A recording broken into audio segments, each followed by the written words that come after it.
Bienvenue à toi sur mon podcast. Oui, je suis Christelle. J'accompagne les personnes qui se trouvent actuellement dans un changement perso, pro, à retrouver une sérénité et une joie intérieure en accord avec leur véritable envie. J'ai moi-même vécu cette longue et lente transition dans ma vie.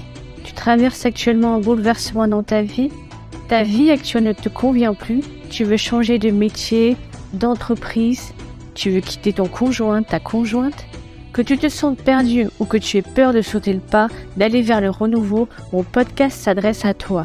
Je te partage des conseils, des pistes de réflexion, mes expériences. Alors installe-toi confortablement dans ton canapé, à la terrasse d'un café, simplement dans un endroit où tu te sentiras bien. Hello! Alors, le sujet de ce podcast, c'est les croyances limitantes.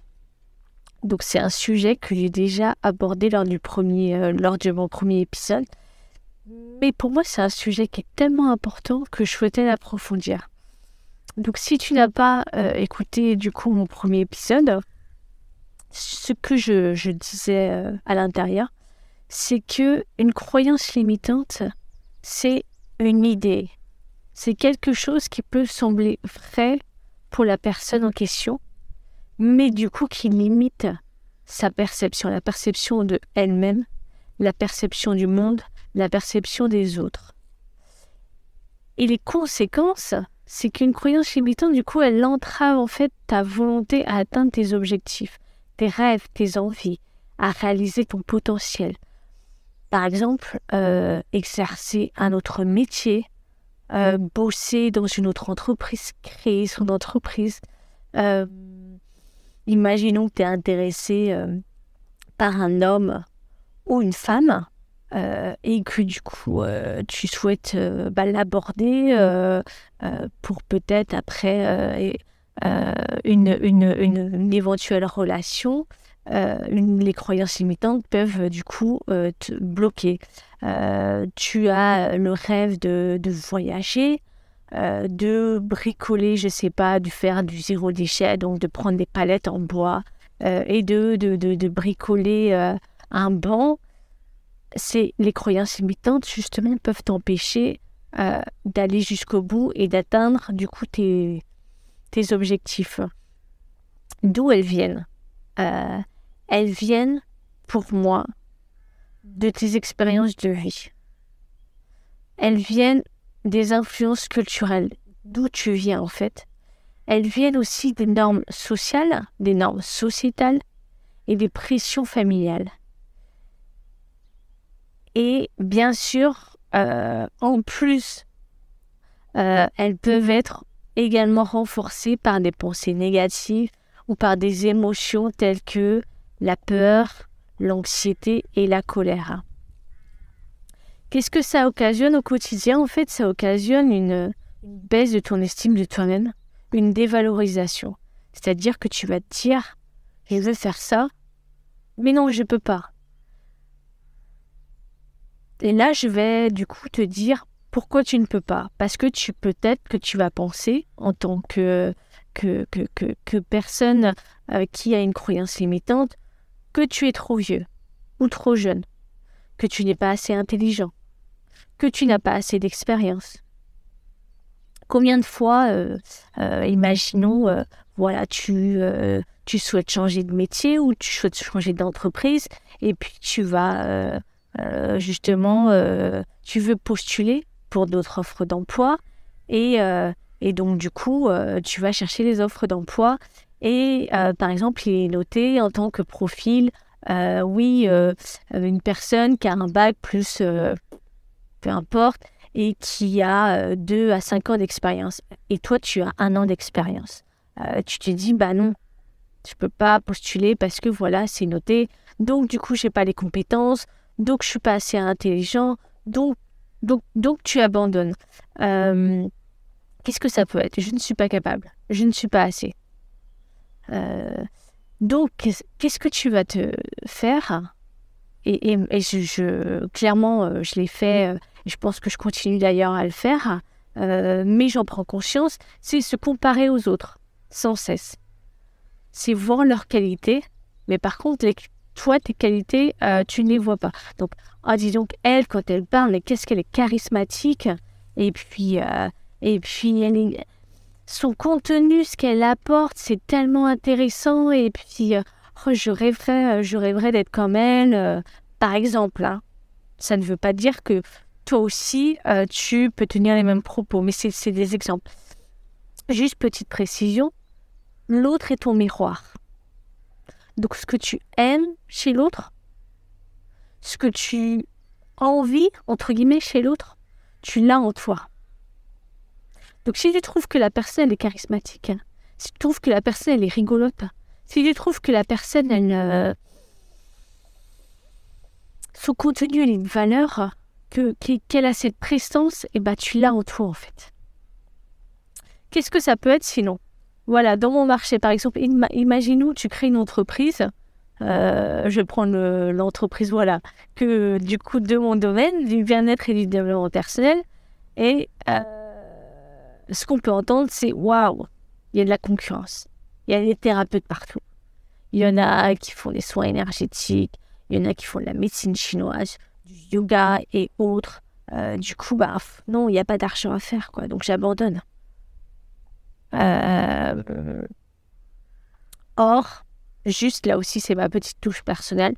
Et c'est ce que je me disais au début. Que oui, vu la concurrence, moi, si je me rajoute encore en plus dans la liste, qu'est-ce que j'ai de plus Excuse-moi. Qu'est-ce que j'ai de plus, en fait, que la personne qui a son cabinet depuis plus d'1 an et ça marche? Eh c'est toi, ta personnalité.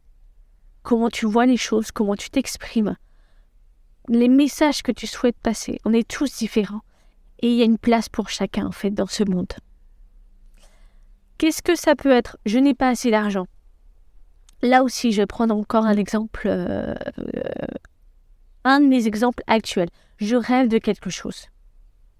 Mais clairement, ce rêve, il me demande de faire un prêt financier ou il me demande d'avoir beaucoup, beaucoup d'argent. Or, je n'ai pas les conditions pour faire ce prêt. Donc, je pourrais me dire, non, mais jamais j'y arriverai, en fait. Jamais j'atteindrai ce rêve, en fait.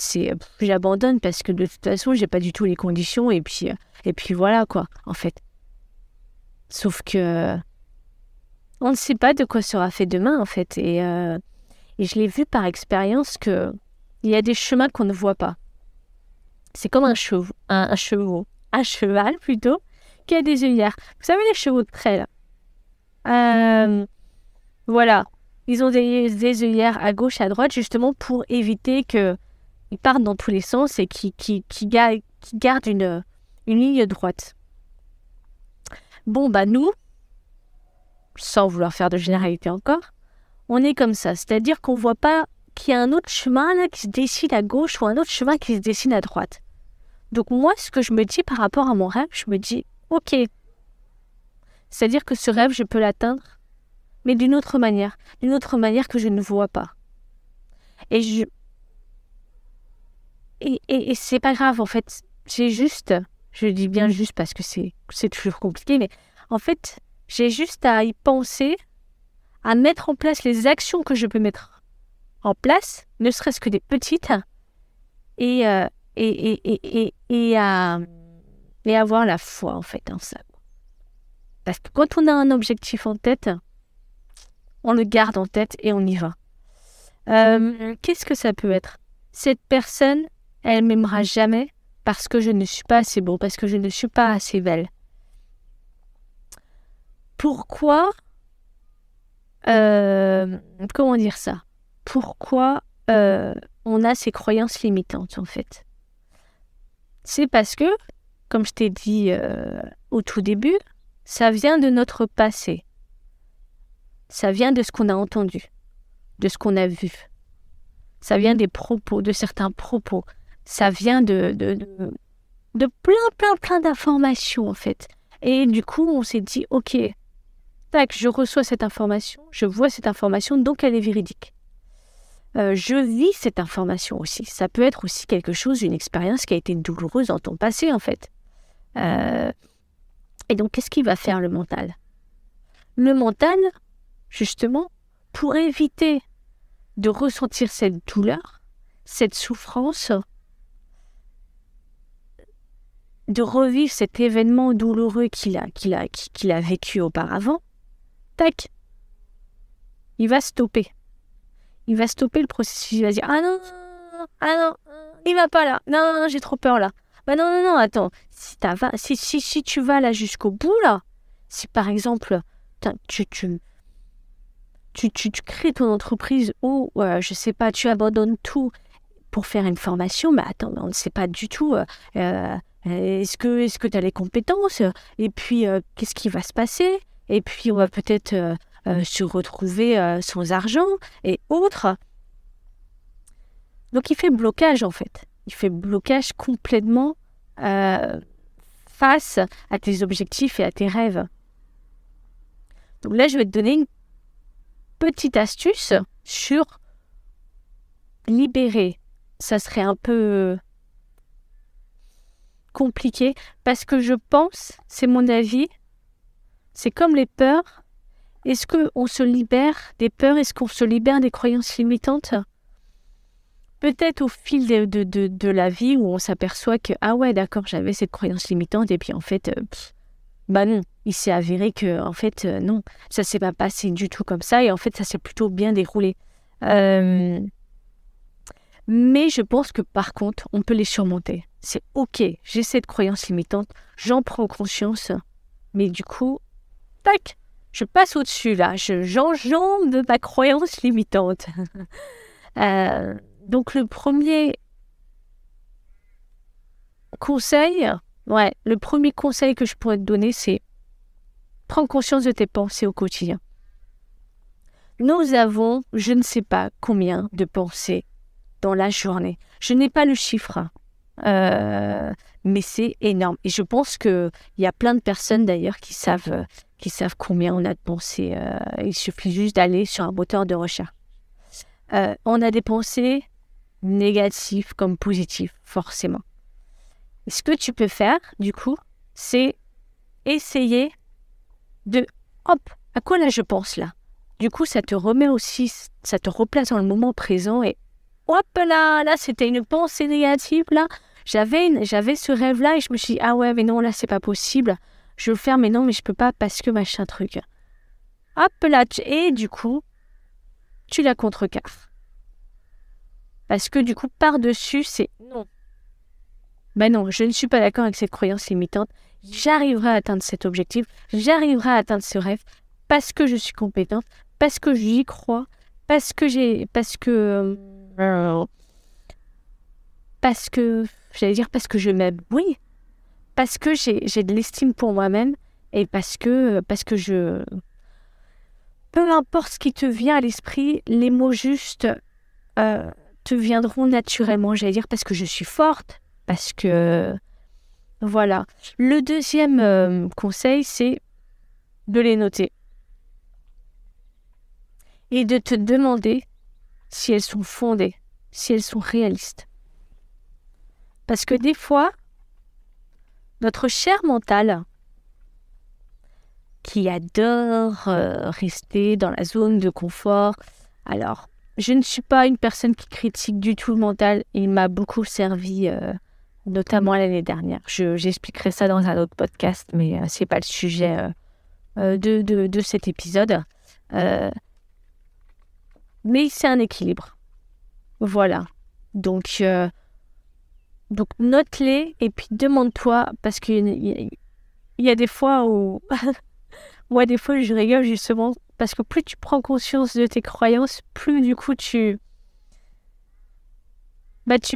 peux en rigoler, parce que des fois, je parle à mon mental, je me dis, waouh, mais jusqu'à où t'es allé là? Parce qu'il a imaginé tellement de choses. C'est fou, quoi. Et je rigole moi-même, en fait. Pas tout le temps, bien sûr. Hein. Et puis, pour finir cet épisode, je vais te donner un autre petit exercice. J'avais donné un premier exercice lors de mon premier épisode. Et là, c'est un autre petit exercice. Tu vas réfléchir à toutes les différentes raisons pour lesquelles tu imagines peut-être que tu ne peux pas réaliser tes rêves, tes objectifs. Donc tu réfléchis à toutes les raisons. Tu les notes.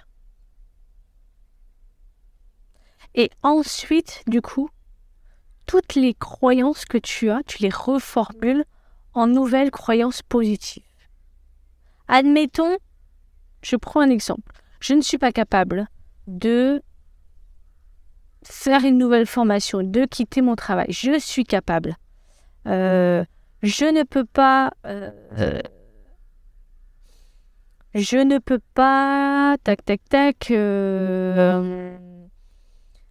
Là, est-ce que j'ai pas d'exemple en tête? J'ai encore l'exemple aussi de formation, mais j'aimerais bien trouver un autre exemple.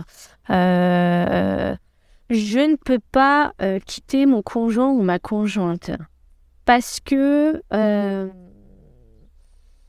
sinon je vais me retrouver seule, sinon je vais peut-être me retrouver dans une situation financière inconfortable et autres. Je peux. Et tu changes toutes les croyances limitantes négatives que tu as eues en croyances positives. Donc le ne et le pas, tac, tu le zingues.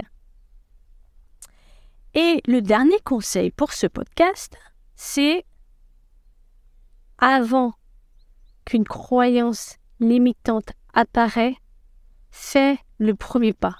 C'est le premier pas qui est le plus important. C'est celui-là qui va enclencher l'action, qui va enclencher la machine, en fait. C'est comme